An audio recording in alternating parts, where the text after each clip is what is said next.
ঝাড়খণ্ডের লাতেহার জেলার মারোমার। আমরা ঠিক পৌঁছে গেছিলাম ডিসেম্বর মাসের লাস্ট উইকে। এই মারোমারের ফরেস্ট রেস্ট হাউস কেমন হয় সেটাই। আচ্ছা, বাংলোর ভেতরটা দেখাই।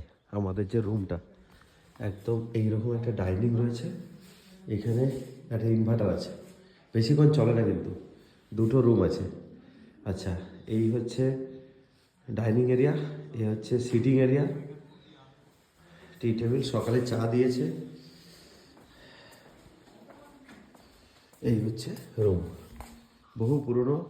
একটা টেবিল আছে, একটা আয়না আছে, এদিকে বাথরুম রয়েছে, বাথরুমটা একদম বেসিকটুকু। আর এই এসি আছে, এরকম কাঠের পাটাতন। আর এই হচ্ছে একদম বেসিক রুম, কিন্তু মোটামুটি পরিষ্কার পরিচ্ছন্ন। হ্যাঁ, বড় সড়ো রুমটা। আর এইদিকে আমার একটা ব্যালকনি আছে, এই হচ্ছে ব্যালকনি, বসে চাটা খাওয়ার জন্য আর প্রকৃতিকে উপভোগ করার জন্য। ওহ, হচ্ছে বুদ্ধদেব বাবুর ছবি এখানে রাখা আছে।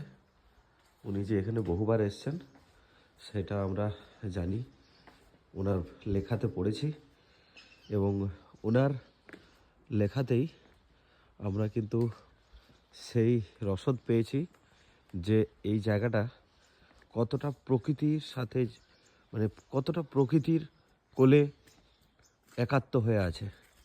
এই হচ্ছে সেই ট্রি হাউস সামনে। মারোমারের এই ট্রি হাউস এবং এই ফরেস্ট রেস্ট হাউস বুকিং করতে হলে পালামো টাইগার রিজার্ভের সাইট থেকে নির্দিষ্ট সময় আগে বুকিং করেই যেতে হবে।